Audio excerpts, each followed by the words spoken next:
اسلام بھائیوں، ہر مسلمان کو امام ہونا چاہیے، یعنی کہ اس کو نماز پڑھانا آنی چاہیے، یہ امامت کا اہل ہونا چاہیے۔ ہر مسلمان کو اذان دینا آنی چاہیے، ہر مسلمان مؤذن ہو، اس کو نماز جنازہ پڑھانا آتا ہو، یہ ہر مسلمان کو یہ چیزیں آنی چاہیے۔ اور امامت کا بڑا ہی ثواب ہے۔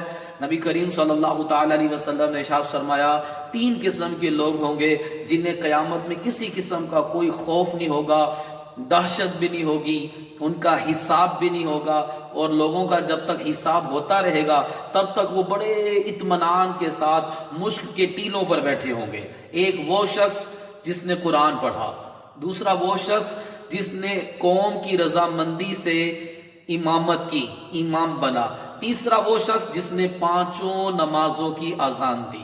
تو میرے محترم اسلام بھائیو، امام بننا بڑی سعادت کی بات ہے، ہمیں بھی امام بننا چاہیے۔ اب جیسا کہ آج کل لاک ڈاؤن کی وجہ سے بعض عرب ممالک میں اور یورپ ممالک میں مسجدیں بالکل بند ہیں اور گھروں میں نماز با جماعت کروائی جا رہی ہے۔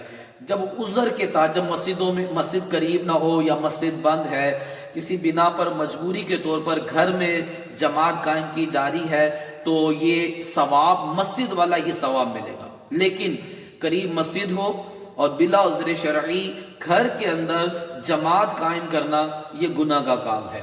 تو گھروں میں جماعت ہو رہی ہے، بہت اچھی بات ہے، اور امام بن رہے ہیں اور اہل خانہ کو نماز پڑھائی جا رہی ہے، بہت اچھی بات ہے، ہمیں امام بننا چاہیے۔ لیکن یاد رکھیے گا، شریعت کے دائرے میں رہ کر ہمیں ہر کام کرنا چاہیے۔ ہمیں امام وہی بنے جس کے اندر شرائط پائی جاتی ہیں۔ امامت کی 6 شرائط ہیں، جس میں شرائط پائی جائیں وہی امام بنے۔ جیسے جج کی سیٹ پر ہم اسی کو بٹھائیں گے کہ جو جج بننے کا اہل ہو، تو امام بھی اسے ہی بنائیں گے جو امامت کا اہل ہو۔ جو امامت کا اہل نہیں ہے، اسے امامت کے مصلی پر کھڑا نہیں ہونا چاہیے، نہ ہی ہمیں کھڑا کرنا چاہیے۔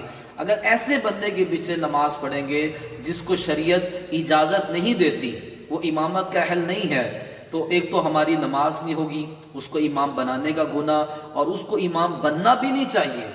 ثواب تو درکنار، قیامت والے دن لوگوں کی نمازوں کا جواب دینا پڑے گا، حساب نہیں دے سکے گا۔ تو امامت کی شرائط پر ہم پورا اتریں، سیکھیں، بالکل ہم امامت کی شرائط پر پورا اتریں اور ہم امام بنیں، اور امام بن کر جب کبھی جہاں کہیں موقع ملے نماز پڑھائیں۔ امام آسانی کے ساتھ جنت کے اندر داخل ہو جائے گا۔ مؤذن اذان دینے والا آسانی کے ساتھ جنت کے اندر داخل ہو جائے گا۔